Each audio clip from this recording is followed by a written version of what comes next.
What really happened with your host, Mike Rivero, because World War III is a really bad idea. Here is your host, Michael Rivero. And aloha, America. Welcome to our show today. It's Wednesday, August 12th, 2020, middle of the weekday, hump day, starting that long, slow glide down to Pauhana Friday and another crazy weekend. We have got a lot of stuff to talk about today, and as usual, I'm going to talk about news until I run out of news, at which point we'll open the phone lines, get you on here with your comments, questions, observations, and opinions. Mike is in our control room, twiddling the dials, keeping us out of trouble, ready to answer the phone when you do start calling in, which is going to be about 45 minutes from now here. So let's just tuck right on into it. The corporate media, of course, is still going overboard over Kamala Harris being Joe Biden's running mate. We're waiting on the press conference where they're going to have their first joint event, and it's all set up there with all the flags. And, you know, I've noticed something very odd here. They've got all these different flags of all the states back there, and in the center they've got 5 American flags that seem more broadly displayed than the others. And I'm just wondering, is there like some little wire rig inside there to make sure those flags show a little bit more? It almost seems kind of embarrassing to do that because the other flags certainly don't do that at all. So there's something going on there. And it's obvious enough to call attention to itself. All righty. Trump apparently is surprised that Biden chose Kamala Harris because she called him essentially racist during the 2019 primary fight, and then claims the first black female VP candidate is his #1 pick to face off against. Well, maybe, maybe not. And we're seeing that in a lot of the media where they're out there saying she's the first female black person to go for president and vice president. It's not exactly true. There was Charlotta Bass. She was the first black woman to run for vice president. She joined a Progressive Party ticket in 1952, the year I was born, more than a decade before the Voting Rights Act was even signed into law. Then there was Shirley Chisholm and other black women who aimed for the White House. And it's time to basically bring them back and say, yes, this is not a new thing. There have been women that have run for VP before. I mean, Sarah Palin, most recently. Janine Ferraro, I seem to recall, was out there running for VP. So anyway. And there is this question about whether she's really black or not. I mean, she's being portrayed that she identifies as African American. Well, I can identify as a Martian. Doesn't make me one. Her parents are Indian. Her mother is from India, and her father's from Jamaica. Now, the Jamaican blacks are there, again, because of the slave trade, but a lot of them, like here in the United States of America, are post-slavery blacks. They never were slaves. They're not descended from slaves. In fact, there was quite a bit of escaping going on in Jamaica with a group called the Maroons, who basically lived free in Jamaica, and their descendants live there to this very day. So there's really no connection between Jamaica and the American, African-American population. They're trying to treat them like they're one monolithic block for the purposes of the election, but that's very unfair, and it's demeaning and disrespectful to say that the American black people are no different than the Jamaican black people, because I think if you ask either one of those groups, they're going to say, no, we're not the same. We have our own unique culture, we have our own unique identity, and we resent being lumped together into one demographic unit and treated like you can get our vote just by having somebody who by hook or by crook may have a little bit of African ancestry in them. And of course, they're trying to play up the fact that Kamala Harris's mother was from India, because that, of course, makes her Asian as well. So she's not only the first black woman to run for the vice presidency, she's the first Asian woman to run for the president. It's almost like they need to go out and do a 23andMe DNA test, and they just go down and say, oh, there's a little bit of Irish in there, so she's the first Irish-American woman to run for the vice presidency. And down a little further, oh, there's French in there, and there's British in there, and there's German, and who knows what else is in there. And they're just going to go down and tick off all those boxes and say, well, that makes her the first Asian, African-American, Chinese, Swiss, French, English, German, South African, Chinese, Japanese to run for the vice presidency. You can see how silly this is going to get before it's all over and done with. So somebody's already trying to put out this idea that Kamala Harris is not a natural-born citizen as defined in the Constitution because her parents were not born in this country. That's not what it says. Go back and read the Constitution. Natural-born citizen means born in this country, and Kamala Harris was born in Oakland, California. She does qualify under the Constitution. So we're not going to go down that road. And as usual, they're trying to muddy up the water with a lot of stuff. So you don't pay attention to what she actually has done and said that might make her a little bit less desirable as the vice president, literally in this case, one heartbeat away from the presidency. And the majority of Americans right now are convinced that Biden will not complete his first 4 years in office, which means we are talking about a potential president of the United States here. As a matter of fact, Fox News was running a story earlier today where they said this election in November is really about Kamala Harris versus Donald Trump. And Joe Biden's already being sort of sidelined and put out to pasture, as it were. So you need to look very carefully because probably Kamala Harris is more than any other vice presidential candidate. You need to look at what she stands for and what she's done because she could very well end up in that Oval Office. Okay, now she's staunchly anti-gun. She believes in using executive orders to enact a nationwide gun ban. She's sort of waffled and flip-flopped on the issue of Medicare for all. And, you know, we're going to start digging out all the stuff in her background. WikiLeaks has already put out something like 130 documents about her. And, of course, that affair that she had with Willie Brown to advance her career, that's getting a fair amount of exposure. And I'm looking at this event here that they're waiting for Biden and Harris to hold a first joint event. I can almost imagine backstage they're going to Biden. Biden, this is your vice president. Okay, repeat after me. Kamala Harris. Kamala Harris. Stop sniffing her hair. Kamala Harris. Okay, get ready. Just read the cue cards and everything will be fine. Okay, so we're still waiting on that. All right, so now John Kasich, who ran a failed Republican presidential campaign in 2016, and I don't know if it's Kasich or Kasich, but he told CNN this week that he has a right to define what it means to be a conservative as he prepares to speak at the Democratic National Convention next week. Now, apparently, a lot of Asian Democrats were very upset because in the published list of speakers for the Democratic National Committee, you know, the convention rather, where they're pushing identity politics, there aren't any Asians up there. Well, problem is solved. Kamala Harris's mother is from India, and that qualifies her as an Asian. And I think they're going to try and qualify her as a little bit of everything. This is the first presidential campaign in which being, you know, your average human mutt, your Heinz 57 variety human being is really going to be a plus and a positive here. Trump is out there saying that if Biden can stand up and breathe, the media will say it's one of the greatest debate performances in history. And he's absolutely right. I mean, the media is just absolutely, you know, pro-Biden, pro-Harris. They're out there trying to shout down anybody who's pointing out what Kamala Harris said in the past, even what she said in the primary debates, where she went after Biden and called him a racist. Oh no, that's not an operator. They're the best of friends now. They're partners here. All right, getting more into the international, rather to the national news here. Attorney General Barr responds to the Seattle police chief's resignation following the city council cutting police funds. Attorney General William Barr responded to the police department chief Carmen Best's abrupt decision to resign, saying her decision to resign was the result of irresponsible proposals to defund the police from state and local leaders. Now, the vast majority of Americans, including the black population, do not want the police defunded or reduced. They're already looking around at places where there have been defunded police, or police are being let go, or they're being retasked, and they're seeing the crime go up. They really are. Now, Black Lives Matter publicly supports the looting that's taking place in Chicago right now.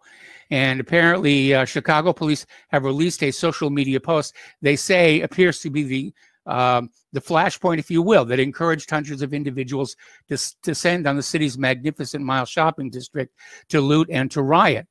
Now, they're justifying all of this. Black Lives Matter is justifying all this, saying that looting is reparations. we're finally getting our reparations for slavery. And they're saying that anything they wanted to take, they can take because these businesses have insurance anyway. You know, it'll all be paid for by the insurance companies. Yeah, and how do the insurance companies make their money? With the premiums. And when they have to pay out a lot of money for settlements, the premiums go up. So none of it's free, okay? None of it's free. Somebody is made to pay for this.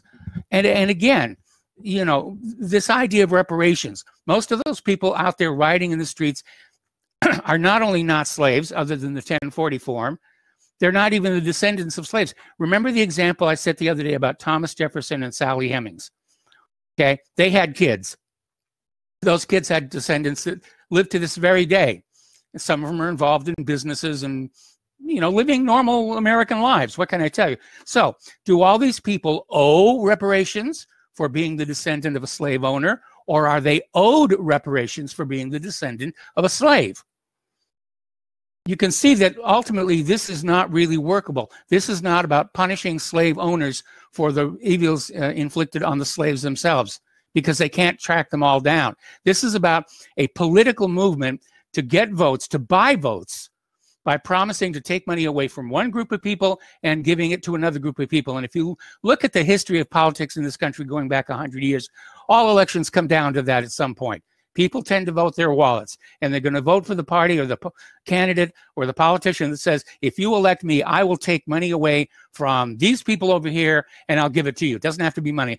I'll take land away from these people over here and I'll give it to you. And that's basically what it is.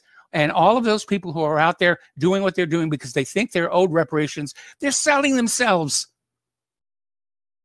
I mean, we can look with loathing and disgust on the slave traders who sold people into slavery, but what do we think about people who are voluntarily doing it to themselves? Yes, give me a 4K television and I'll vote Democratic. Now, if you really think about it, the amount of money involved here, $65 million in property damage so far, is that all the reparations? I mean, you've had your reparations, you've looted, you know, the high-end department stores that you targeted, and you've helped yourselves to their appliances and products and clothing and everything like that. Okay, you've got your reparations. Shut up and go home now. They may have ended the whole reparations argument with this idea that looting represents reparations. Amazing. All right, story coming on out of yourdestinationnow.com. And I've seen it several places. This particular variation, thousands of Americans renounce their citizenship, rented lips, citing Trump and coronavirus as reasons. Now, the reason I mention this version is I've seen several versions of this same story all over the corporate media and the independent media, and the reasons given for the renouncing of citizenship keep changing based on the political biases of whatever that particular platform publisher happens to be. Inevitably, they want to blame Donald Trump. They want to say coronavirus is the reason. They don't want to talk about a lot of the other reasons being given by people, which is this increasing police state, the serious economic declines that are out there. But yeah, Americans don't want to be Americans any longer. I understand that completely. If Claire and I were younger, we'd probably be looking at trying to be expats somewhere else. All right, so let's talk about COVID-19, because Russia has come on out with a vaccine now. It was announced by Vladimir Putin. Apparently his own daughter was part of the test subject, and they're putting it out there. Ben Spencer is out there saying, don't dismiss it just yet, because as soon as it came out, and the Russians named it Sputnik 5, which was kind of thumb in the eye of the United States, a reminder that it was Russia, the Soviet Union, that got into space ahead of the United States. And so now the modern day Russia has gotten into the vaccine space ahead of the United States. And they're sort of rubbing it in here a little bit. But apparently there is concern that this is going to cut into American pharmaceutical companies' opportunity to make a lot of money. And Russia has already received orders from 20 countries for 1 billion doses of this vaccine. They're already out there and running, and American pharmaceutical companies are saying, no, no, you've got to stop them. You've got to badmouth them. You've got to say this thing is causing sterility and all sorts of other bad things while we get something out there for the needle. And again, it's all about market share. All about the market share and making money. Now, this was a very interesting article. And this came out from, hang on a second, Wired.com. And it basically talks about these scientists who decided they were going to figure out exactly which masks are the best to control coronavirus infections. And they set up this little box with a funnel, and you would talk into the funnel, and of course your breath would be collected by the funnel and projected into the box along with any particulates that you exhaled. And there's a laser beam in there that illuminates the particles, and an iPhone camera that actually would count how many particles came on out during 35 seconds of talking. They did a control where they didn't wear a mask, and then they repeated the experiment with 14 different masks, including the N95s, valved and unvalved, surgical masks, a bandana, a spandex blend neck gaiter, and cotton masks of varying designs.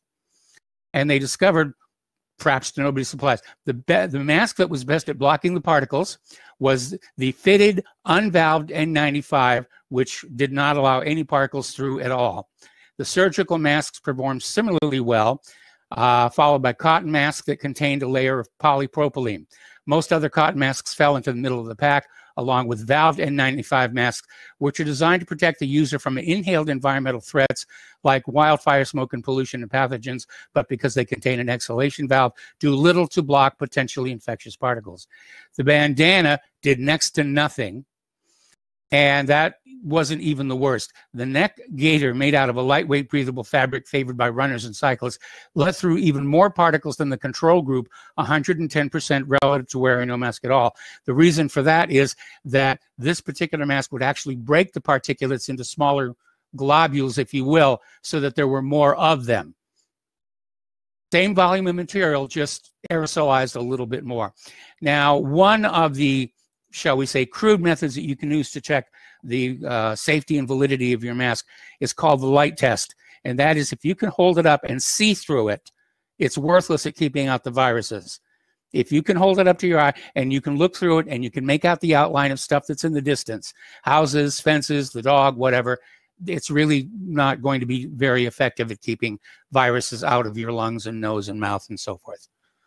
So just keep that in mind. And remember, the World Health Organization is out there saying, wear a mask. It's good for the cottage industry. People are making these things at their home. And I have to be very honest. Claire bought a couple of them at the local supermarket. They got a big rack by the checkout stand there of these locally made masks. And I'm all for local, businesses and everything. But just looking at these masks, it's obvious that the fabric that's been used is completely inappropriate at trying to protect somebody from viral infections, like trying to stop mosquitoes, with a chain link fence. It's just not going to happen here. Article that's coming on out from Your Destination Now. Banning travel is 3 times better at controlling the spread of coronavirus than reopening and making people quarantine. Now, as you know, some schools have opened again for the year. As of today, they did in Indiana. There's still a debate when are the rest of the schools going to open. But we're creating what is called a generational catastrophe, in that we're going to have literally a generation of children whose education is even more substandard than it was under Common Core. And by the way, have you heard the latest thing? Teachers are very upset that with all of this online learning from home, parents are finding out what the children are being taught by the public schools, and they're very worried parents might get upset about that. So you think about that one for a while. We're going to take a break. We'll be right back. Welcome back to our show here, and we're still waiting for Biden and Harris to make their appearance, and by the time they finally get up on that stage, everyone's going to be asleep anyway here. I'm ready to tune back to Shark Week. Actually, I'm rooting for the Sharks, by the way. Apparently, de Blasio is announcing a very strict quarantine program from New York City, which includes fines up to $10,000 for anybody breaking New York City's 2-week quarantine rule. And checkpoints are going to be set up at entry points into the city. This was announced last week.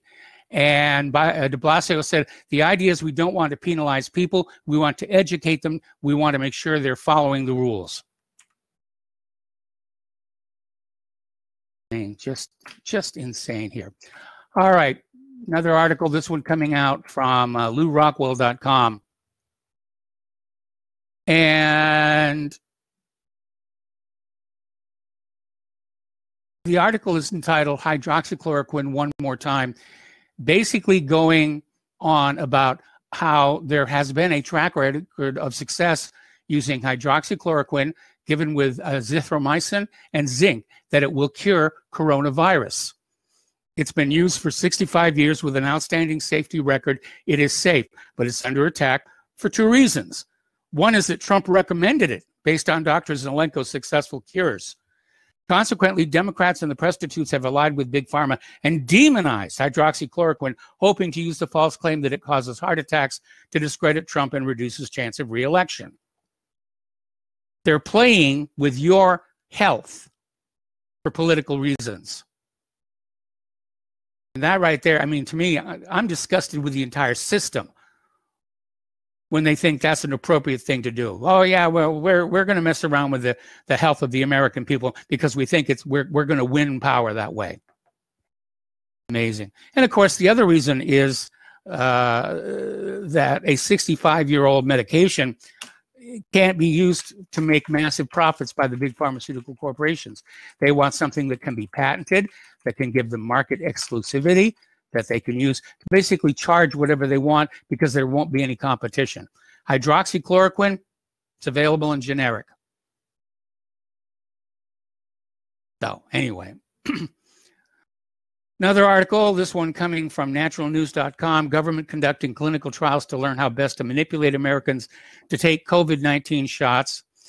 And it starts out saying the percentage of Americans who plan to get the new COVID-19 vaccine continues to fall. I'm certainly one of them. I'm not going to get it. Yahoo News and YouGovernment polled Americans in early May. Only 55% said they would get the new vaccines. The number shrank to 50% later that month and fell to 46% in early July. By the end of July, the number had fallen to a mere 42%. Nobody trusts the pharmaceutical companies. Nobody trusts the government. That's really what it comes down to. We feel we're being lied to. We don't know what's going to be in those vaccines. We do know that if the vaccine companies make a mistake, they can't be sued for it. That's got a lot of people very worried about it. Apparently, the government is involving Yale University, try and figure out the best messaging to persuade Americans to take the COVID-19 vaccine. Why do people need to be persuaded? Because of the lack of trust. So they're going to go on out there and say, well, you know, maybe we can do celebrity endorsements or appeals to patriotism. They're trying to figure out what is going to get everybody lined up with their shirt sleeve rolled up or whatever it is they're going to use to administer the vaccine here. All right. We're still looking at that scandal over in New York about the nursing home deaths. And according to new federal data, the nursing home deaths at the height of the COVID-19 pandemic may have been undercounted by as much as 2/3. Already the highest in the U.S., the tally likely omits thousands.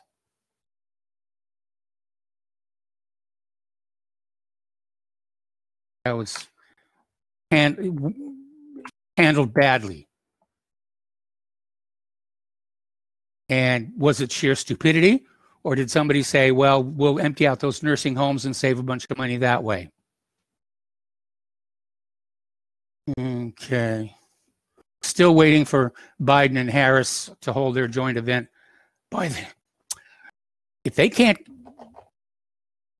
be punctual, then they don't deserve to hold office.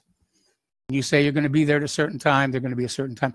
I'm looking at my email box here and it says, let's see, people from India are legally considered Caucasian, according to the Supreme Court of the United States. The case of U.S. versus Bhagat Singh Thind, The Supreme Court deemed Asian Indians ineligible for citizenship because U.S. law only allowed free whites to become natural citizens. This was in 1923. I'm not sure that's applies anymore. I mean, look at all the H-1B visas that are coming in here. All right, Donald Trump is going to sign an executive order, or he's already signed an executive order requiring the U.S. government to buy essential drugs from American companies. They want to basically break their dependence on foreign manufacturers. I think that's a good thing, maybe, except how's it going to influence pharmaceutical prices for the end user? All right, we're going to take another break for commercials. We'll be right back after these few words. Welcome back to our show here and getting to the international news here. Pakistan's Prime Minister Imran Khan last week unveiled a new map of the country, which showed the entire disputed region of Jammu and Kashmir as Pakistan territory. The move came a day ahead of the first anniversary of India's unilateral decision to scrap Kashmir's special status, which guaranteed it partial autonomy. The new map marks the Himalayan region as Indian illegally occupied Jammu and Kashmir, unlike its former status as disputed territory. In an address to the nation, Khan said, "Today is a historic day for Pakistan as the cabinet and opposition and Kashmiri leadership endorse the new map. Kashmir will become part of Pakistan. This map is the first step toward it." So there's another area in which we could see coming to outright conflict in the very, very near future. Much of international politics these days, where nations are watching each other, was brought into being on the idea that by every nation being sort of constrained by every other nation on Earth, which was the function of the United Nations, that these messy global wars could be avoided. But I don't think it's in human nature to avoid these wars, and it certainly feels like we're headed toward one. It really, really does. Okay, and we're still looking at an empty stage over there in Delaware, in Wilmington, where Harris and Biden were supposed to come on out and wave at the empty chairs. And they're just going on and talking about past vice presidents and the tasks that lie ahead for Kamala Harris. Normally, we'd say, okay, she's the VP slot. She gets her moment in the sun, and she goes away, and that will be that. But again, because the majority of Americans do feel that Biden will not make it through his first 4 years, yeah, Kamala Harris becomes a major player here. All righty. Taiwan sends Marines to reinforce the South China Sea outpost amid reports China plans to practice invading it. There's another flashpoint we're looking at. I don't know. What is it in human nature that we not only seem to desire war, we're willing to go off and fight it, even at great risk to our personal health and safety? Obviously, in times past, there was some kind of survival benefit there, where our tribe would go on over and, you know, kill all the men of your tribe and capture all the women and children, grab your food and bring it back to our village and everything. But in the nuclear age, I don't think that's an appropriate behavior. I think it's one of the instincts of humankind that needs to be discouraged in the future. And yet it does seem to be our primary business. Maybe that's why intelligent civilizations out in the universe don't bother visiting us anymore, because our primary occupation seems to be killing each other. Who needs to get involved with that? All right, let's talk about the economic news here. And the U.S. now has about $154 trillion of unfunded promises to pay, the unfunded mandates. That's 7.5 times the gross domestic product. We'll be at $30 trillion in debt by early next year, then adding 1.5 to 2 trillion per year thereafter if things go good. If things go bad, like more war, the debt will definitely be much higher than that. Bankruptcies are almost up to 2009 levels. Bank credit availability continues to dry up. The Fed is increasingly the only game in town. Now, as you know, the moratorium on evictions has expired. There was a plan to extend the moratorium that was part of the new Coronavirus Relief Act, but that's still thrashing around Congress here. And apparently debt not paid back will crush the tenants. It'll crush the landlords. It'll crush the banks. It could even trigger a cascade of derivatives faults. And that would bring the whole system crashing down. You have to do something here. Okay, if the government wants to be in charge of keeping this country going, they have to step in and do something. Either they have to be extending the eviction moratorium, or they have to be handing out more money so rents can get paid by people who've lost their jobs to the coronavirus pandemic. I mean, from where I'm sitting, everything the government has done so far has been a token gesture. Here's a little bit of money. You know, here's a little bit of sympathy. Here's a little bit of help. And then they're not looking at the core issue here. Now, New York City Mayor Bill de Blasio is threatening to lay off 22,000 city workers if the feds don't give New York City yet another bailout. Where does de Blasio think all this money is going to come from? Yeah, the Federal Reserve can basically create it out of thin air, but it's always a loan at interest. They're not just creating money out of thin air to give it away. That's not how private central banks work. Federal Reserve's got to be happy as all get out there. They're plunging the nation and its people into hopelessly unpayable debt faster than ever before. And at some point, they're going to basically move to collect on that debt, and they're going to say, oh, well, you're not allowed to just print up money out of thin air to pay us back. So we'll just take these factories, and, you know, they're now bank property, and, you know, these flats of apartments, they're now bank property, and these shopping malls, they're now bank property, and, you know, doesn't quite cover all the debt, but we'll be in a banker's paradise where the banks own everything and everybody is working as hard as they can to pay unpayable debt. It's the 2021 version of the company town. You remember the folk song, 16 tons. I owe my soul to the company store. It was a very abusive situation. You'd get lured to work out on the railroad with this promise of very high pay, which sounded really good. And once you were out there, you discovered the company, the railroad company, owned everything. They owned the bank, they owned the railroad, they owned the tools, they owned the store. And it didn't matter how much they paid you. The cost of living was kept higher than that. So you had to go into debt at the company store just to get what you needed just to live on. And as long as you were in debt to that company store, you were not allowed to leave. It was a trap, a debt trap. And they're getting ready to do the exact same thing to the nation as a whole.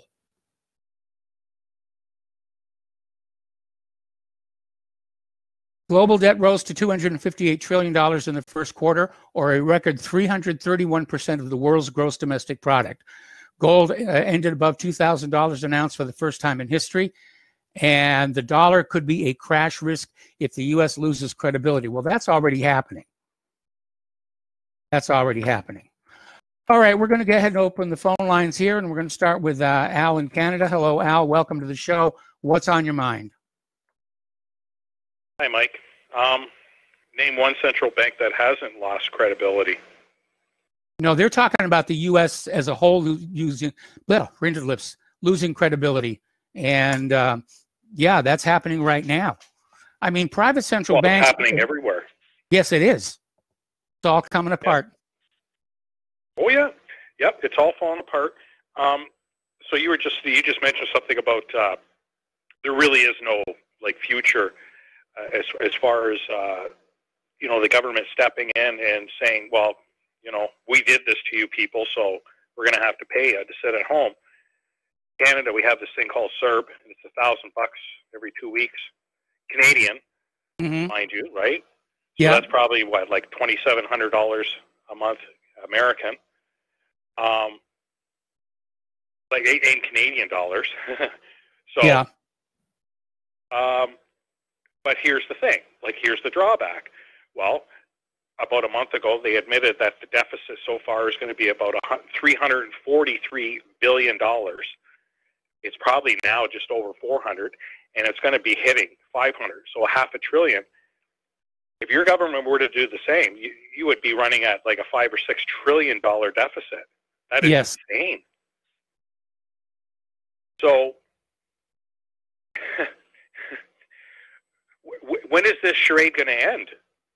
Because didn't Dr. Fauci the other day say that about 50% of the population naturally has immunity towards this coronavirus? Yes. He just cut the mortality rate in half, right there. Yes. Just basically took the knees right out of this whole scandemic. Who cares who tests positive for COVID? I don't really care. If half the population tests positive for COVID, what does it really mean? It doesn't mean anything. Well, let's get the other half back to work. Half the population are female. Pardon? I said, let's get the other half of the population back to work then. Yeah. Like this is nonsense. Half the population is male. Well, we already know that. Half the population is female. Yeah, we already know that. You know, so basically they shut this whole thing down, and I'm convinced now this was planned because they knew the economy was going for a crap. Yeah. Can't keep this kind of this stupid nonsense up. You know, like you always say, Mike, you cannot create the nation's currency as a loan at interest, and it cannot be sustainable. It's not. It's not sustainable. The debt just keeps getting bigger. True. So now we're at what, 0.25% interest rates? We're creating the currency. Yeah. At what point are we going to go into negative? It's already happening. Where they would actually pay you to take out a loan. Of course, that's not how it works. But a lot of people would think that. Well, look how they suckered people in back in 2008 with the mortgage-backed securities, and they needed to front load that whole system with new mortgages. So they were luring people in with teaser rates, you know, variable rates, and they were giving mortgages to people who really didn't meet the requirements for security. Yeah. And the whole system almost fell apart. Well, Mike, it's still apart because the pensions have not recovered from that. No. At some point, this is all offloaded somewhere, and it's the end user, which is, you know, us. Yes. I don't even know. I remember hearing about something a couple weeks ago where they were basically government pensions, they don't exist anymore. They really don't. And a lot of private pensions are, number one, underfunded. Yes. And number two, invested in money losing schemes. I mean, it's all a money losing scheme if they can't doctor the interest rates somehow back when interest rates were kind of normal. You know, where a central bank would have like a 4 or 5, maybe even a 6% interest rates. I mean, you could work with that. Can't do it anymore. There's nowhere to go. You got to go negative. It's not possible. And people think that, oh, they're going to pay me to have a loan. No, they're not. They're going to just start skimming off of everybody's bank accounts, assuming you have any cash in there, and then they'll make it illegal. Yep. And look what's happening right now. Look what a lot of places up in Canada, they won't accept cash, Mike. Yep. We're starting to see that here in the U.S. It's working. Yeah, I guess it's working. Let alone that our currency is treated with an antimicrobial. It's cleaner than these debit cards. People are in there, and Mike, I work in the food industry, so yes. I'm very aware of these things. People are in their cars, on their cell phones, right? Picking their nose, you know, picking their toes, whatever they're doing, touching all this stuff, and they're touching their phone. Then they go into these supermarkets where they have a mask on. They may or may not use the hand sanitizer. Yes. But in the end, they grab their phones and they start tinkering with it. So everything that they had on their hands in the car is now on their hands again. Or sorry, what was on their cell phone is now on their hands again. And then they reach for that card, they're touching it, they're shoving it in, right? Yep. You know, like, I don't have to go any further with this. It's a joke. And that's why when I go to a supermarket, I sanitize my hands when I walk in, and I sanitize them when I walk out. Mike, I've been doing that ever since they offered free sanitizer, hand sanitizer. If they're going to offer it, I'll use it. I don't want to let them down, you know. So anyway, that's you know, that's kind of like where we are with it up here. I mean, everybody's just fed up with this nonsense. Some people are. The young folk, they love it. Yeah. They love it, Big Brother. But people like my age or a little younger, we're sick and tired of this. Yes. This is enough's enough. And 87% of all the deaths in Canada happened in old age homes. Yes. There's a good statistic for you. That is brutal. It's brutal what's going on here. That's it. That's all I got, Mike. That's my rant. I appreciate thank you hearing for it the for rant. me. Thank you for the rant. Thank you for the phone call. We're going to switch over to Jim in Illinois. Hello, Jim. Welcome to the show. What's on your mind today? Well, Michael, I'm like you. I am so disgusted with the Democrats and especially some of the Republicans.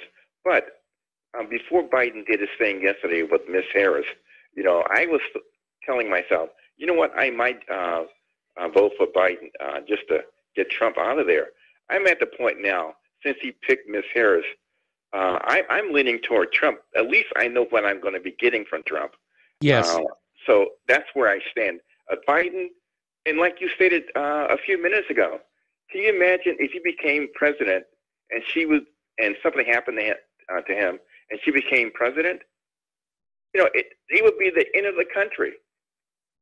I mean, it's just, what do you do when you don't like either party and your nation is going down the dumpster, and it seems like there's no leadership out there.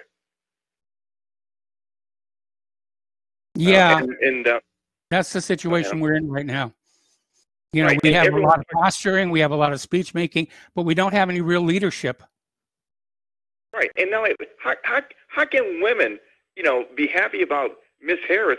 This is a lady that used her vagina to gain political power. Yep. But that's empowerment. Say it again, please. That's empowerment. Well, you're right about that. And they talk about Donald Trump's, past history. I mean, you have to look at her. But if you do that, you're going to be called a sexist, a racist, and everything else under the sun. But I'm not happy with Biden or Harris. And again, like I stated, at least I know where Donald Trump's coming from. Yeah. So, well, Michael, you take care, and we just have to, get on our knees and pray for this country and also the rest of the world. So. Well, right, I figure if I'm on my knees, then I'm really less effective than when I'm standing up there with my fists in the air.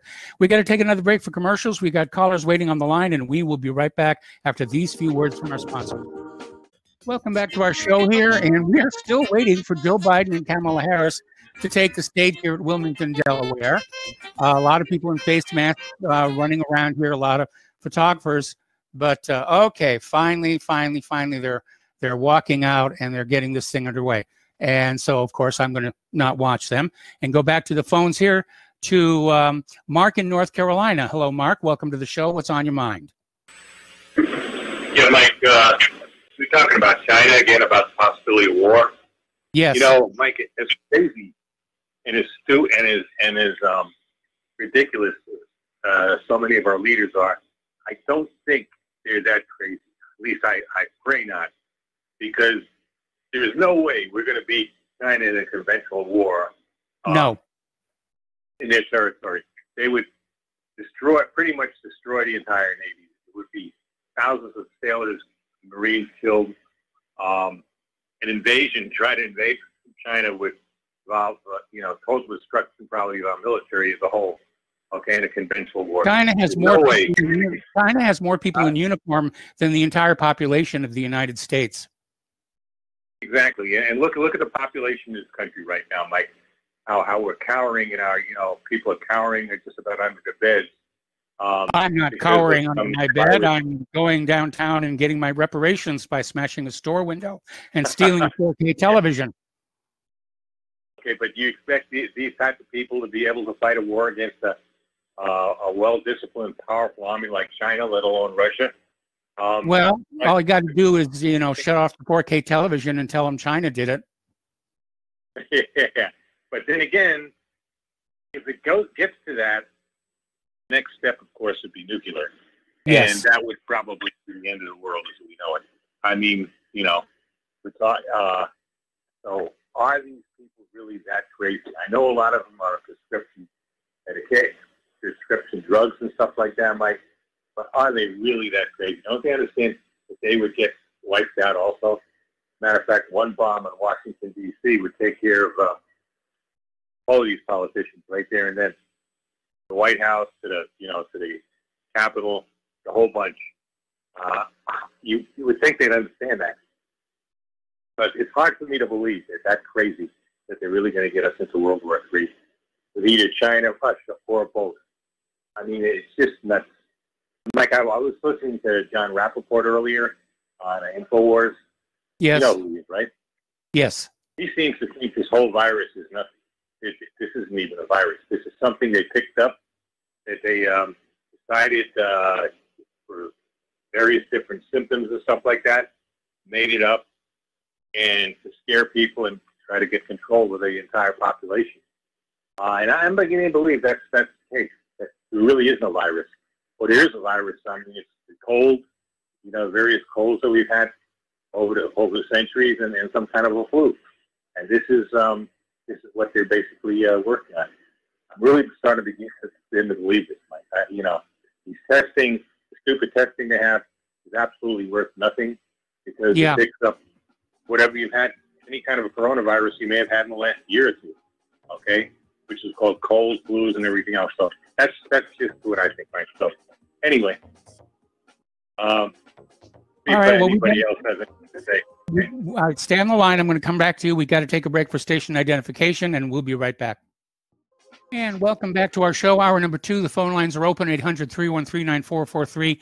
Getting on back to Mark in North Carolina, I'm in agreement. It would be insane for us to go to war, to full-on war with China, but I think the U.S. agenda is basically to trip off a war regarding Hong Kong, Taiwan, and the South China Sea.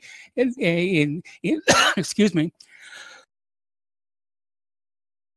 In the assumption, I'm sorry, I had to pull down my cough switch here for a second. In the assumption that China would back down in front of the U.S. military might. I don't think they will, and that's because I think I have a somewhat firmer grasp on the Asian mindset than our current political leadership in Washington, D.C. Of course, especially since China is a superpower, and we're talking in their backyard. It's not like they're at the not there on the Gulf Coast or something like that. I mean, if they were off the coast of Texas or something like that, they'd probably back down. Sure, but we're the equivalent of being on the coast of Texas or something like that, or even the coast. We're on their doorstep. And they're not going to back down to that. They're going to say, "You want a war? We'll give you a war," and it'll be horrible. It would be just horrible. Like I said, if it would be conventional, it would be a total disaster. If it would be nuclear, obviously, it could probably would be the end of the planet as we know it today. It wouldn't just be between the United States and China. Russia would get into it. NATO would probably get into it. A couple of them are nuclear powers. Israel might start flinging a few of their weapons around. India and Pakistan might start flinging theirs around also. Yes. And it probably would be the end of the planet as we know it.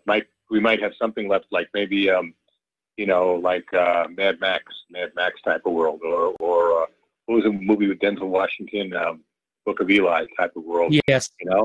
But that's pretty much what would be left if we'd even have that. If it wasn't just rats and roaches running the world. But that's basically, and that's what we're facing, Mike. It's a shame. I mean, unfortunately, we've got a lot of sick people in charge. It's not like during the Cold War when you had some rationality there. Okay, you had imagine if you had what you got now when with Cuban Missile Crisis.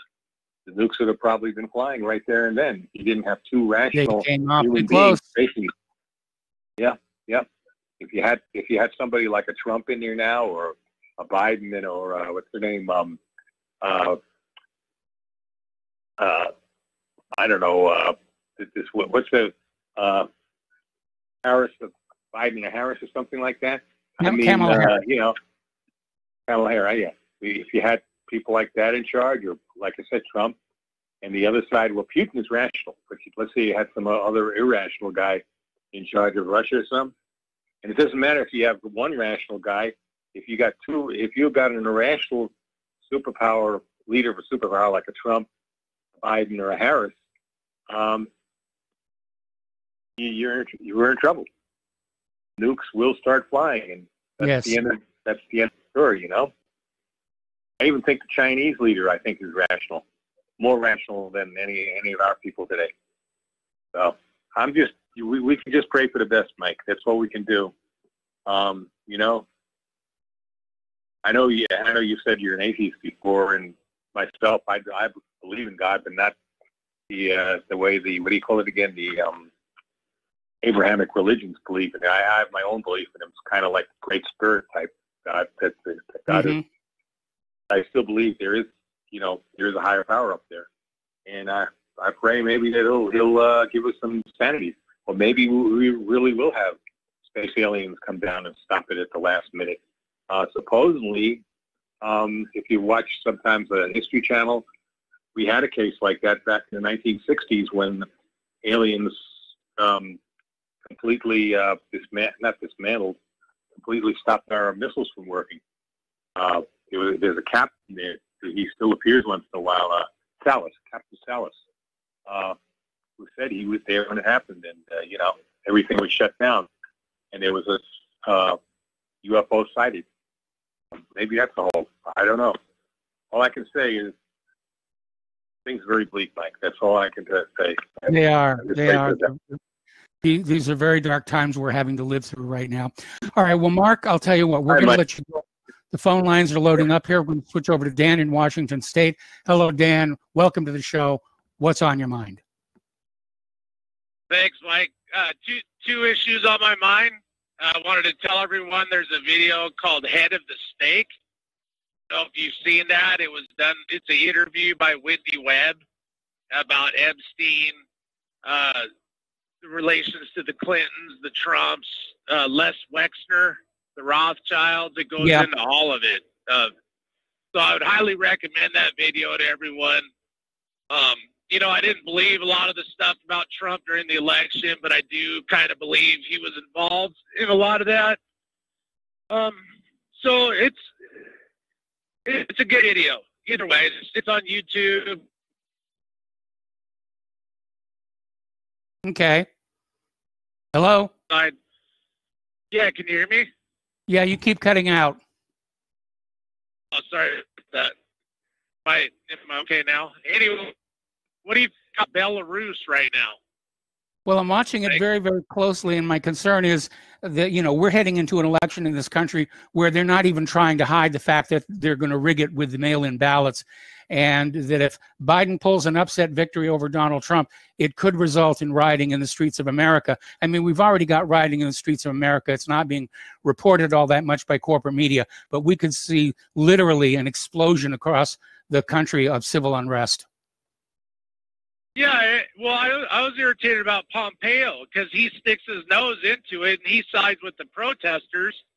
And if about COVID, the president of Belarus said this is all just a plan by the rich people, basically, to just suck up all the money in the world. And then he was the one that came out and said, this COVID's kind of a hoax. And I just think it's fishy that, now all of a sudden he's got these protests and Pompeo saying, leave the protesters alone, and you can see him kind of going after this guy, I think, for that, maybe. I guess we'll see. Time will solve that mystery, but we're heading into a very this election is going to be one for the history books. There's no two ways about that. And like I said, they're not even trying to hide the fact that they're going to rig this election. The question is, can we overcome the vote rigging by sheer force of conservative vote numbers? Well, I hope a leader like Putin or Belarus comes and says, hey, leave the protesters alone when they're all marching up into Washington, D.C. and see what happens. It'd be funny. So, it would be funny if it wasn't so tragic. I know. All right. Well, have a good day. All right. Well, thanks an awful lot. We're going to let you go and switch over to Peter in Los Angeles. Hello, Peter. Welcome to the show. What's on your mind? Yeah, hi, Mike. I agree with just about everything everybody said here. But I don't think that if either side wins, Mike, neither. I know for one, I will not accept the Biden win with the mail-in ballots and knowing that he's a total crook and everything, and also that he was circumventing the last election along with Obama. Right? Yes. He was in the meeting on January 5th. The guy's a traitor. The other thing is they won't. They certainly didn't accept the results of the 2016 election. We've been intermittently rioting ever since. So yes, it's going to be on. It's going to be on. You were saying, when Mark called in, you guys were talking about China. I was involved with a study, tertiarily involved with a study in the military that was done alongside the U.S. Army, the Germans, and the Brits, done in the late 70s, early 80s. And it was how to utilize the upper 10%, the 1A, when you come into the military, you take an Armed Forces qualifications test. It's an IQ test. And the upper 10% are 1As, the highest, 1Bs, take you down to about the 90th percentile. And then there's 2A, 2B, then 3A, 3, and it goes all the way down to 4A and 4B, which are idiots. And really, at any rate, one of the findings in this, and it was the goal was to find out a company commander of maybe 200, people, 150 people, might have 4 or 5 or 6 of these guys under him. How to best utilize them. One of the things that stood out, Mike, was that in a 4-man tank crew, if you had 3 1As, for instance, 4 1As as one unified tank crew was a get-going, really high-performing tank crew. But if you had 3 1As and 1 2A, high average, 80th percentile or something, it degraded the performance of that vehicle more than 25%. So that one lower than 1A guy degraded the performance more than what his, more than the 25%. Yeah, at any rate, that was one of the findings. So the result was they say keep all your 1As together, as a fire brigade, so that you have one totally effective small force. But why am I saying that? Well, about 10% of the population are 1As and 1Bs. That's the same thing with China, with 1.5 billion people. And they could field an army. That means that they've got 150 million 1A, 1Bs. And they could easily field an army. Half of that will be male, and then half of those will be military age male. So, 10 million 1As, versus our tiny army of 455,000 that right now that is made up of morons, really, a lot of it. And this is from a former military guy. There's a lot of morons in there. We've lowered the standards tremendously. Taken together with the manufacturing thing that we've talked about, and you've said it over and over again, but manufacturing and morale, everything else, we will get our posteriors handed to us in a conventional thing. And I've sent you, by the way, in the past, think tank studies of what a war would be like with China, and everybody's unified. We couldn't hold the Western Pacific conventionally. No. I mean, we wouldn't be able to hold the Philippines. We'd move, we'd have to. Guam would be virtually untenable. We really have to pull back to the Marshalls and even Hawaii. And if we're going to fight them all, it would be, in the Straits of Malacca, down by Indonesia or in the Persian Gulf, and try to get them, interdict them at sea, because we can't take them on. Of course, Korea will be gone. It would be awful. We would get our butts handed unless it was nuclear, and of course, we would go nuclear. So, anyways, but I totally agree with what you said in the opening, that the banks are going to end up owning everything. Yes. And every day that the economy remains shut down because of this ridiculous virus means that more and more privately owned companies are going to go under and will be swallowed up at 10 cents on the dollar by the people who can print money out of nothing. Yes. And in the end, the people that can print money out of nothing will come out of this, and they will be the company store, as you said. Yes. And who are those people who can print money out of nothing? Well, they're the same people that are telling you we got to stay, locked down in COVID. The same people that own the media. Listen, it's seamless here. It's seamless. So at any rate, it is what it is, Mike. That's my 2 cents. But I thought I'd share that study with everybody. That is an interesting study, and you're absolutely right. They try and get our most intelligent young people get put on the front lines there, and in a way, it's almost devolving the human race that we put our best minds out there on the front lines to get killed. Anyway, Peter, thank you very much for the phone call. We're going to switch over to Jerry in Oregon. Hello, Jerry. Welcome to the show. What's on your mind? I'd like to talk about the masks and stuff. I walk to work every day, and I notice that I find a lot of masks on the ground that people either just throw away or they blew out of the car. And then, so are they used masks? So could that actually possibly contribute to the spread of the COVID itself? Well, there's been a study done recently that shows that when you have a used mask, it actually holds a much higher concentration of viral particles of all kinds than just an equivalent sample of air.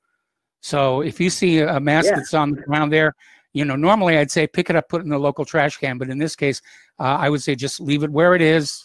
You don't want to risk touching it. Yeah, that's my comment. And it's like, we're seeing more and more of these masks. Well, I live here on the Oregon coast, and a lot of people are vacationing here, and then I'm seeing more and more of them. And so the masks themselves could actually be helping to spread the virus. Yes, they could.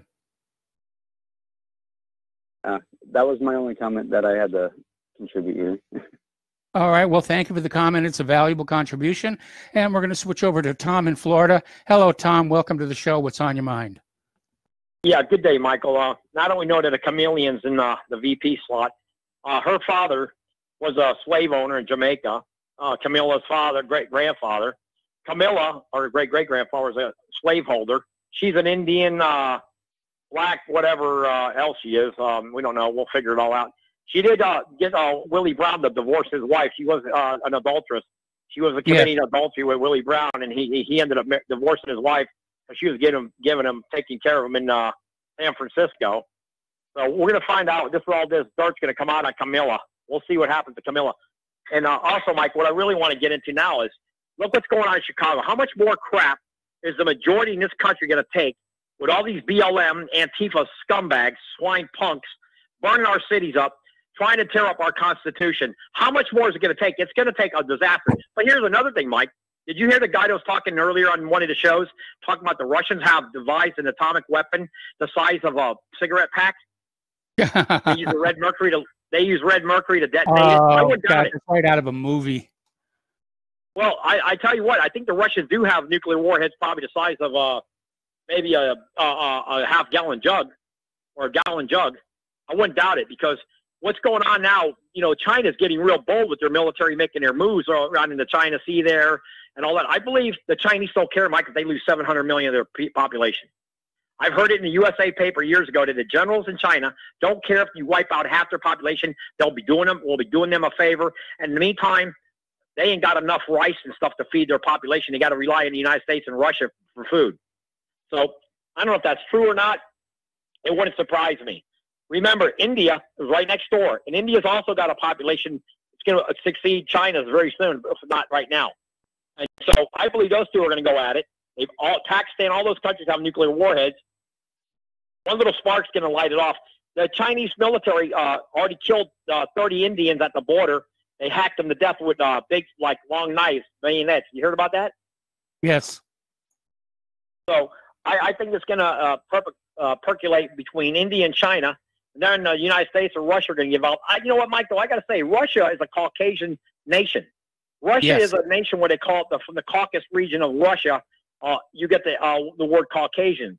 I don't believe the Russians really want to blow up the United States. Like I don't believe even Hitler wanted to attack England like he could have. I think Hitler could have wiped England right out if he really wanted to, but he didn't. He backed off attacking England, which he could have really. It took him over. And I don't believe the Russians want to, and the United States wants a war with Russia. I don't believe it because we're the two biggest populations with Caucasians in the world, the United States and Russia. So why would we want to kill each other off for the yellow man, China? I don't know if I buy into that, Mike. But let's go back to Chicago, Mike. $70 million was looted over the weekend. All the drawbridges are up. All the bridges are up in Chicago. Okay, they looted all the stores, and I don't think none of them stores are going to come back. Did the stores in Detroit ever come back? It took 50 years for the stores to actually start coming back in Detroit after the '68 riot. Am I correct? Yes. You know why they called the houses in Detroit built like a brick? You know what? The house. Yes. Because those houses in Detroit could withstand a Category 5 tornado. They were the strongest built houses in the United States. In Detroit. Oh, hang on. Yeah, hang on. Going to put you on hold. Going to come right back to you after these words from our sponsors. Welcome back to our show here, and a reminder that WhatReallyHappened.com and Republic Broadcasting Network are in a perpetual state of fundraising. And once again, the postal address where you can send a check, money order, or if you prefer anonymity cash, is Republic Broadcasting Network, 2251 Double Creek Drive, number 302, Round Rock, Texas, 78664. The phone number where you can make a credit or debit card donation is 800-724-2719, extension 3. The network thanks you. Okay, we're going to go back to the phones here to Tom in Florida. And Tom, if you could just sort of pick up right where you left off. Well, yeah, Michael, I was talking about Detroit was the richest city. We probably won World War II, and they ended up having a riot there, and they burned up the city.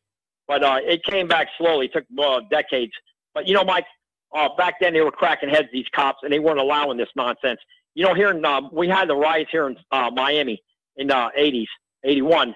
There were 600 people wounded, and 300 of those were wounded because they were throwing bottles and Molotov cocktails at police, and the police didn't take the crap. So they were fighting back. Now these cops are standing down. Trump, Eisenhower, even Reagan or Carter would never allow this. To allow these cities to get burnt down is unbelievable. And hardly any resistance. Yeah, they had 120 arrests in Chicago for looting.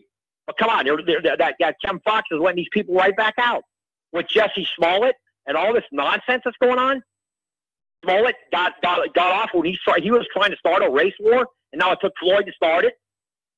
And Floyd was he was in jail for 9.5 years, dealing probably fentanyl. He had all that fentanyl on him. I don't know why. He kept screaming he couldn't breathe. I mean, yeah, Chauvin was a murderer, I guess. But this guy, how many people did Floyd kill maybe with fentanyl? Dealing fentanyl, Mike? Yes. And another thing is, getting back to what I want to say also is, you know, I'm looking at the rioting and all that, and the media is like pumping this up, like continue on. All these leftist networks are just like keep it going till the election. I mean, you got Kamala Harris, who here in South Florida is calling Joe out for being a racist. She's telling him that he's too old to be president. And the main thing, Mike, did you hear what she said about the woman who said that Biden raped her and groped her, and Kamala Harris was in agreement that Biden did do that, but now they don't want to show that tape? Yeah. Oh no, they're sanitizing the whole the relationship. I mean, Harris is on TV now doing her speechification, and I got to tell you, you know, one of the things I always recommend people do when a politician is making a speech on TV, just turn down the volume. Don't listen to their words. Watch their face and their body language. And I got to tell you, Harris's lack of sincerity is just coming on through. Read those cue cards, baby. Okay. Anything else? Michael, Michael, you know, she was married to a Jewish guy, and I seen the kid. She has a kid, and this guy here's another left-wing kook. I mean, this is like a giant cabal, Mike. And you know, when the one guy talking about the mask, you know, he made a great point, Mike. All these multiple millions of masks with all this coronavirus, supposedly, if these people had corona, so bleed in the mask, and then they throw the mask in the garbage can.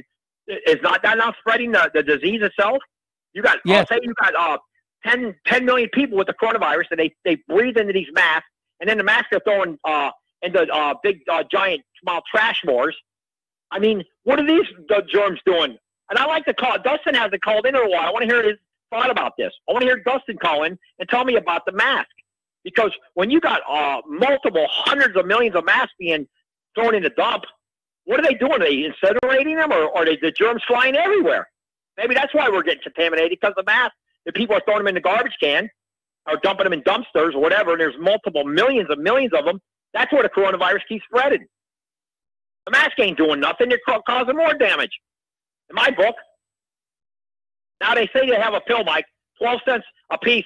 They're 12 cents a piece, and they knock the coronas right out. Have you heard about that? I've heard about it. I'm waiting to see if it's true or not. Well, we'll see, Mike. It's going to be really interesting what's going to happen here, because this election here, it's all about the Supreme Court, like I told you yesterday, Mike. If we allow this bumbling Biden, this buffoon, who's got a brain of a 99-year-old man, to be president, our country's in doom nation. It's a ruined nation. We're Cuba. We're Cuba right here, Mike. Yep. But, Mike, you know when you're in Cuba, you know what 90% of the cops are? You ever see the movie John Travolta, A White Man's Burden? I think you should watch that movie. I haven't seen it. I'll chase that down. I want you to chase that movie down, and every one of your callers, and watch that movie, White Man's Burden. It's exactly what's happening here in this country. John Travolta made a movie, and they kept it quiet. It's called White Man's Burden. And look at Cuba, Mike. 90% of the cops in all over that Cuban island are black. Yes. Black. And they're not, and they're not, I mean, they're about 40% of the population over there, but 90% of their Communist Party affiliation are black. The cops. The ones that, the enforcers. Okay? And I want you to watch White Man's Burden, Mike, and tell me about it this week or next week when you watch it. Okay. I really think you should, everybody in your audience should watch that movie, A White Man's Burden. And that's what we got here. We got a white man's burden in this country right now. And we got these Antifa thugs, these punks going around looting and white trash garbage, destroying our Constitution of our founding fathers, who were the greatest men ever in our history in this country. And they're trying to destroy them. They're going to play the national anthem. Or do you want you to kneel? Nobody's going to watch football anymore, Mike. It's over for that crap. The National Felon League. Can't even stand up for the Pledge of Allegiance. I got to let you go. We got to take a break. All right, thank you, Mike. God bless you. We'll be right back. Welcome back to our show here. We're going to go back to the phones here to Miles in Maine. Hello, Miles. Welcome to the show. What's on your mind? Aloha, Michael. Yeah, you know, every time I hear Pompeo or see Pompeo, I always ask myself, where's Joseph McCarthy? Well, that guy is really always up to something, you know, and how he came out of nowhere and just slithered into all these State Department positions and stuff is just amazing, but crazy. And that was the best call by Dan I've heard Dan come up with in a while. It was really interesting info, Dan from Washington, so good job there. Mark, I don't know what to think about Mark. You know, Mark, he doesn't believe in God, but he believes in aliens, UFOs, but he's got a little question mark there with God. I don't know. I'm not quite sure about Mark. Well, I mean, you know, Mark and I sort of, you know, are in agreement there. I don't think that there's a Zeus or Quetzalcoatl up there in the sky looking at us. But I think given the immensity of the universe, it's inevitable that there does have to be intelligent civilizations out there. Why they would waste their time coming to visit us, I don't know. But I think they're out there.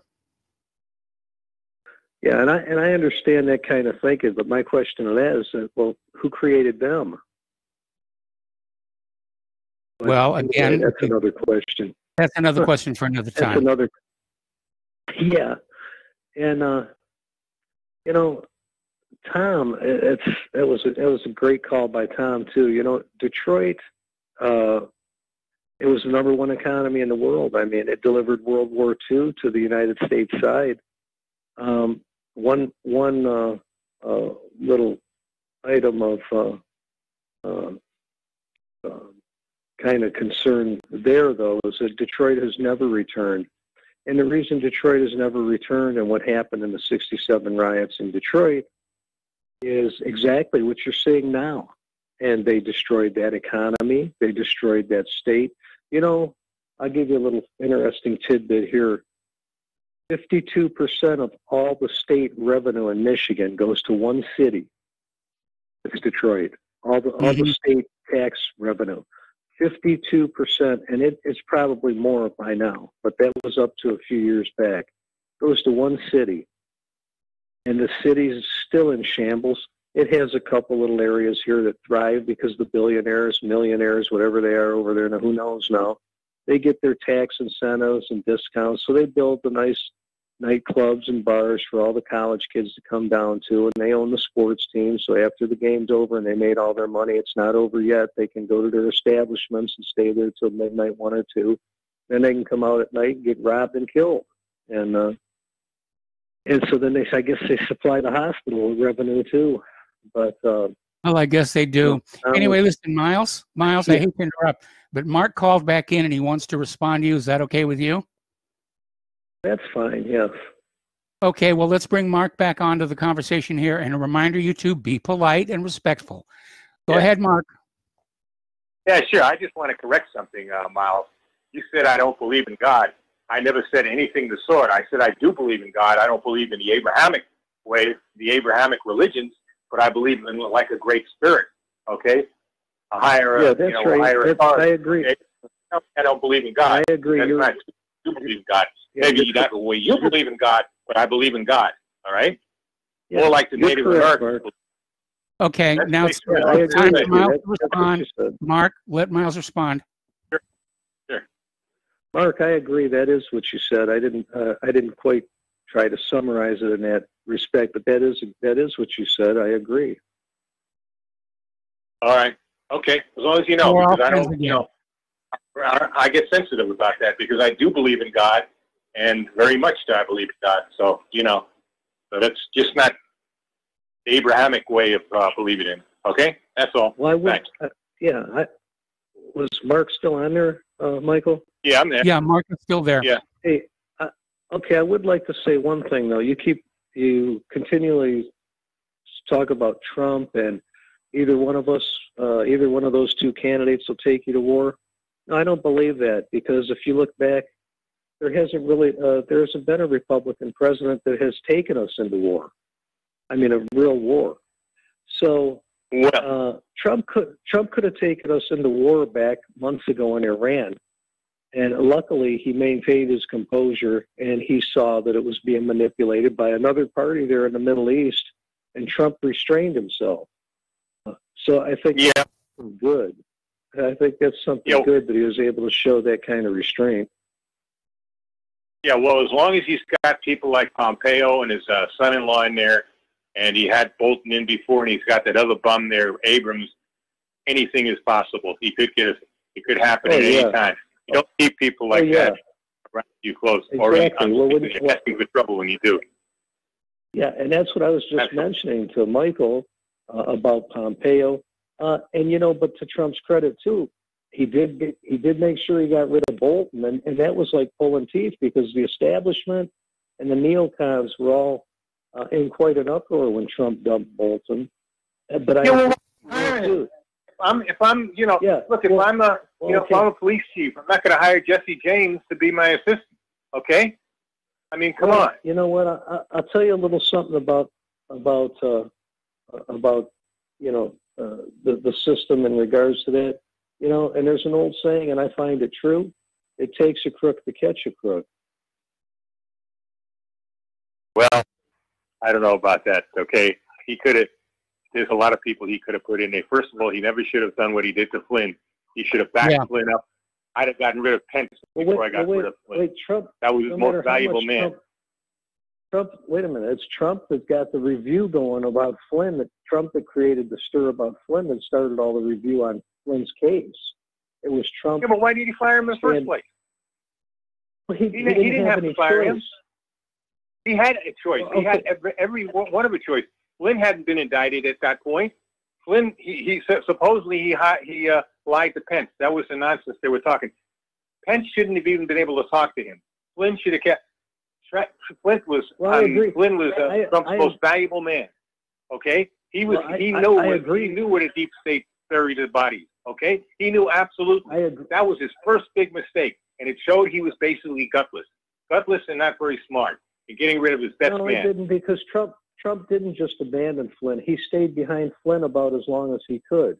Trump's also... No, 3 weeks? Trump's also got to... Let me finish, please. Trump's also got to maintain his presence as a commander-in-chief, and he's supposed to... Let me remind you, he's supposed to be a nonpartisan party to these type of issues. So I agree. Flynn is a good man. I think Flynn's an awesome guy. But I think Trump went about and did about as much as he could. Trump couldn't interfere with it any longer because they were prosecuting him, and whatever Trump said wasn't going to hold any water with them. They made up their mind they were going to prosecute him. The problem is... he couldn't. He could have. First of all... Let me finish. Can I finish? Yeah, come on, Mark. Please stop interrupting. Sure. Okay.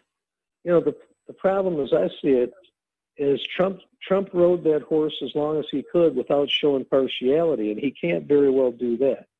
Okay, and he can't just call off whatever investigation's going on, in my opinion, because he's the president. It just doesn't hold muster, and it doesn't look viable. It doesn't look genuine. So I think the mistake there was that Flynn should have never pled guilty. Flynn should have stuck to his guns, and that's, if you look at it, the whole issue revolves around that issue.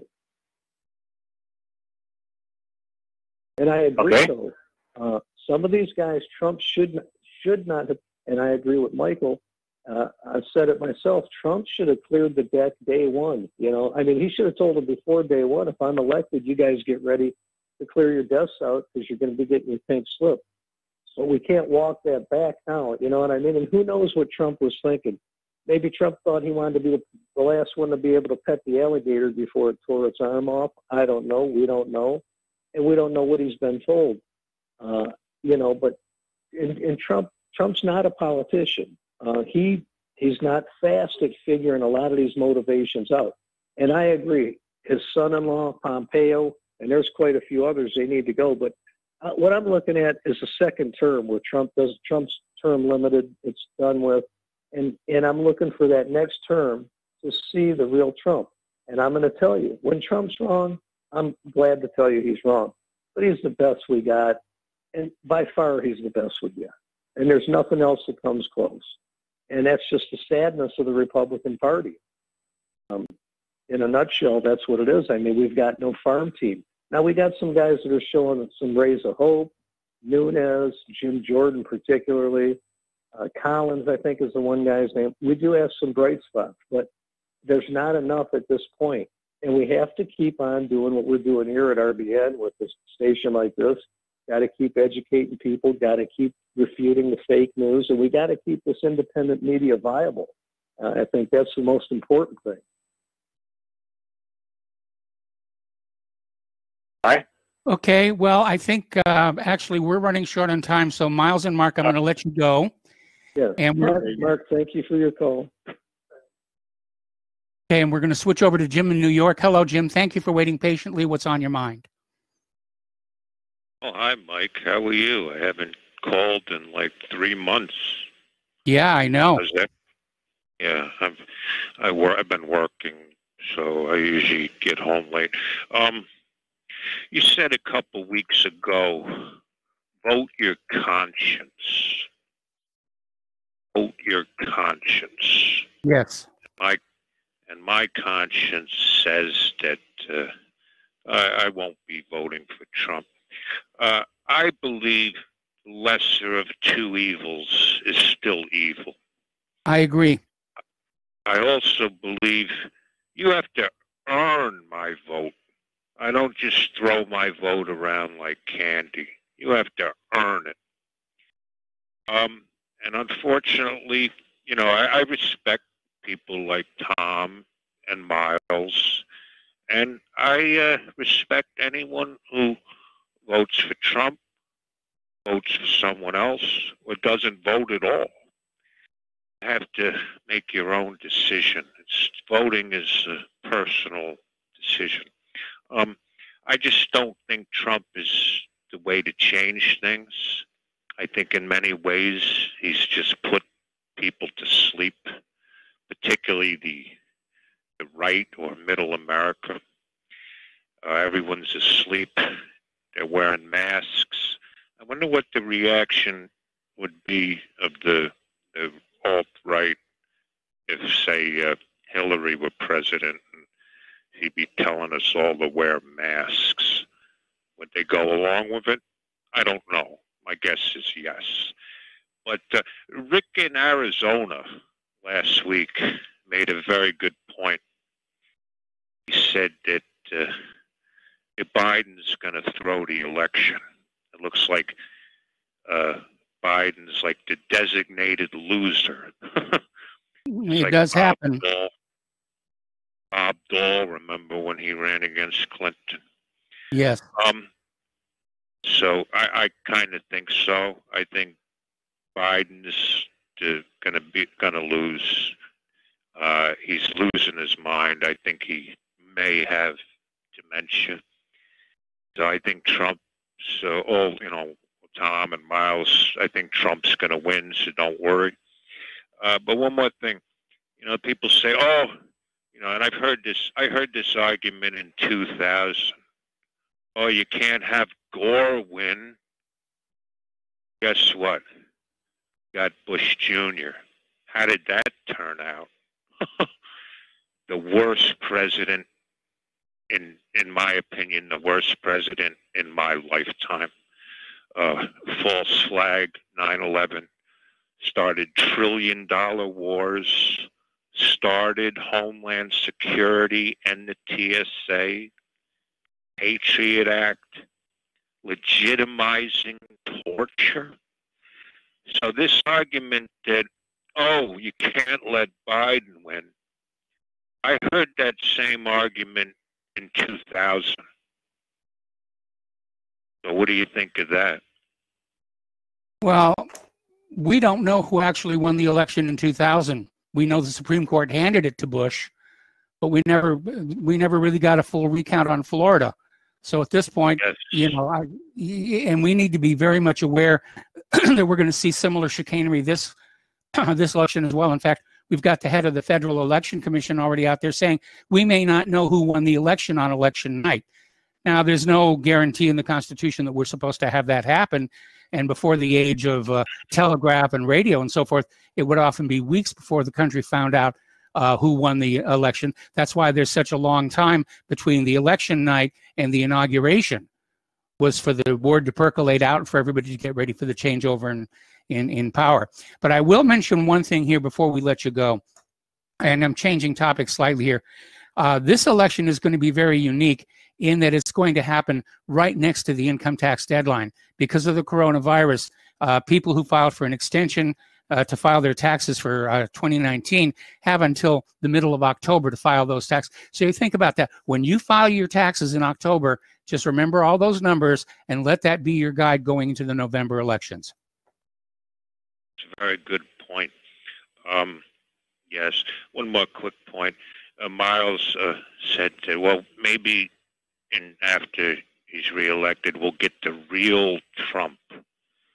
Well, we can't be so sure who the real Trump is. I wouldn't count on him being with you. He could turn out, the real Trump could turn out to be a liberal New Yorker. So it's just a thought. But I respect anyone who votes their conscience. If you want to vote for Trump, I respect that. If you don't want to vote at all, I respect that. Well, I have to disagree with that one, because if you don't vote, if you don't use up that voter registration, somebody else will.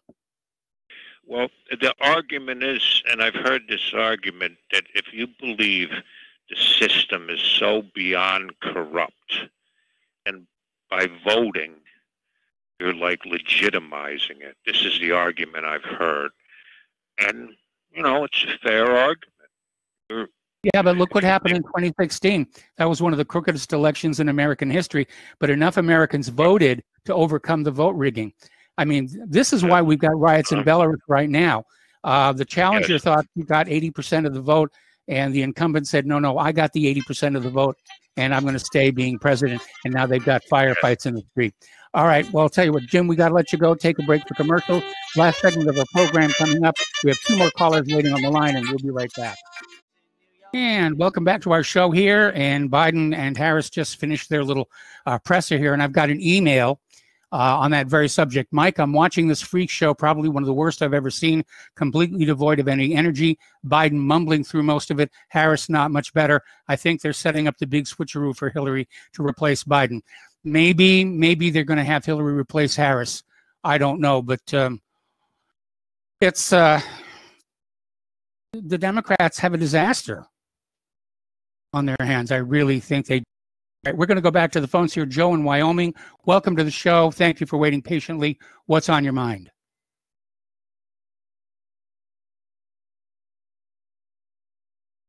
Right now, Joe, are you there? Joe, are you there? Can you hear me? Yeah, I can hear you. I can hear you now. You're on the air. What's on your mind? Oh, okay. I'm glad to be living in Wyoming during all this. I can tell you that.